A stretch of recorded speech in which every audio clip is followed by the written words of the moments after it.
regulars here at the Pacific Baroque Festival. I probably don't have to introduce you to the man on my far right. This is Michael Jarvis. Is that my right? You need him. He plays the Baroque organ and the harpsichord. And sitting right next to me is Paul Luchkow, who is the violinist who has been performing beautifully for the last couple of days. It's nice to have you here. Thank you very much. And if you've just come in and you're thinking, who's the person in the bright jacket? I'm Joanne Roberts, and I host All Points West on CBC Radio 1, and CBC is proud to be one of the many sponsors of this festival, and we're very proud to see it grow the way it has. We're going to talk just a little bit about tonight's musical program from Michael and Paul's point of view. Tonight's program is called Battles and Laments. So, yeah, okay, no fighting on stage. Getting into it already. So let's talk about the first piece by Johann Smeltzer, which is the fencing school. I take it that's the battle. What kind of music are we hearing in the fencing school? Paul? Well, in the fencing school, it's got battle aspects to it, but it's actually a very programmatic piece that looks at the entire range of education around fencing. We're dealing with a time when people were expected to have been dancers, they would have been expected to be competent musicians, and be aware of their needs for the fencing arts as part of their upbringing in courtly life and their participation in life. So this is really a school. This is where you learn the art, not just the defensive use of a weapon. Yes, very much. You'll see later on in other battle activity tonight where things get more raucous and there's actually some good damage done. But just we start out by sort of exploring more of the art, the gesture, in this time of music with things like dance. It's all about gesture and how just a little turn of your hand in this way to a different position can convey different kinds of emotion. And do you do this with the bow? Do you actually get to use it somewhat like a sword? You could interpret it that way. Michael, you wanted to add to this? Well, just one thing back in the 17th century, there was very much fencing was to defend oneself, of course, but there was also artistic demonstrations of fencing, as Paul alluded to. There was very much of an art to actual sword play, and at fencing schools, people would practice, of course, various defensive moves, but there was also very much an artistic sort of pose, a little bit sort of like Tai Chi, I think. Sometimes when you see people just sort of take poses and go through the motions very slowly, it would be sort of the same thing back then, except they would, use different types of weapons and use the weapons as sort of an art, sort of as a prop, as an extension of their body. So I believe in the fencing school, it's showing different types of attitudes, different types of gestures, sort of a little, as you said, about like dancing, but more posturing, more posing, as opposed to like minuets and bourrées. I have a feeling we're going to have to watch all of your footwork up there. Those of you in the front row, stand back. Okay, so that's the fencing school. Is it light then? Is the music a sense that you're at a summer training camp? I think that's probably fair to say. It is more uplifting, more graceful, more dance-like in its character. Okay, when do we really get into the battle then in tonight's program? Well, you get really into the battle in Weber's Battaglia afterwards, which is it's the work that concludes the first half of the program this evening. That has we've got some real bloodshed going on. You'll be able to hear the sounds of the battle running footsteps, the sounds of cannons, cracking explosions everywhere, and people kind of ducking out of the way. At the same time, the piece it's very wide-ranging in its expression, and you'll hear the drunkards, the drunk soldiers in the pub having their last beer before they go off, and very, very tenderly saying goodbye to their families and their loved ones as they go off to fight, perhaps not to come back again. It's got a really wide range of emotion to it. Yeah. And battle music was really popular back. It's been popular. We did recently a late 18th century Battle of Prague by Kutzwara, and they're very formulaic. There's lots of battles written for organ. The Spanish repertoire has a lot of batallas, specifically descriptive for the organ about battles. Are you on the organ for this? No, I'm on the harpsichord. You're on the harpsichord for the time. We want him much more noisy. Yeah. Much more noisy. They're somewhat formulaic in as much as there's a call to arms. There is the farewell. There is the battle. And they all end with some type of lament, with somebody getting impaled and blood, spurting blood. Now, think of all of this when you hear that last piece in the first half, Yeah. right? Picture all of this. Think of spurting blood and somebody usually dying in the end. And sometimes they have I guess the violins are going to die.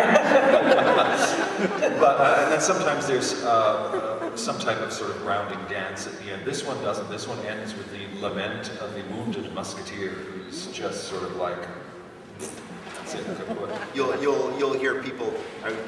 It's been a battle. Everybody's been wounded, and we physically have to drag our bodies in a different way to make the music happen after being so badly injured. And the interesting thing is, it's novel for us to hear these pieces now, but this was something that was very much part of people's lives back then. Battles happened a lot. People, the population was smaller. People knew people, relatives, friends. And people knew the formula for these pieces. They knew what was happening. It was much more part of their day-to-day existence than perhaps we are a little bit more removed. Even though in our modern world, and with our communications, we're a little bit more removed from the nitty-gritty. We're more likely to see it on a TV screen or a film. Exactly, as opposed to it being in the next town or the next, county or something like that. Let's talk in the couple of minutes we have left. I spoke to Madeline and Emma about the Requiem, the Lament. And, as Madeline says, Bieber is writing for the Catholic Church, so this is a Mass for the Dead, but it's also leading on to life ever after. From your perspective in playing this, we heard from the singing point of view of dealing with the keys, the repetition. What are the challenges for the violin and the harpsichord in the Requiem? Well, I think many of the challenges involve how the music is descriptive of what's going on in the text, that we need to show as instrumentalists in a different way compared to the battle activity, where we can be a little bit more physical in our actual production of the sounds of our instruments. We have to be more subdued. We take on a different emotional character when we're playing this, and kind of use it as an opportunity to explore how the harmony of the music, how the texture of the composition is more expressive of that emotional character than what we would care to put in ourselves. It's more letting the music speak for itself. And it's expressive music. I mean, everyone describes it as expressive music. Yeah. And before we get to the Requiem, we're going to play Smeltzer's Lament. Do they fit well together? I'm not You're not playing it now. I'm not playing it up, I have time off. Yeah. We'll remember One that. piece off. That really does fit well. I mean, it's also an interestingly positive piece. It's got it's very obviously lamenting bits, but portions of it are kind of retrospective and look back on happier times, and then also in a way it alludes to something better after the departed one has gone. It kind of mirrors what happens in it as well. So I think.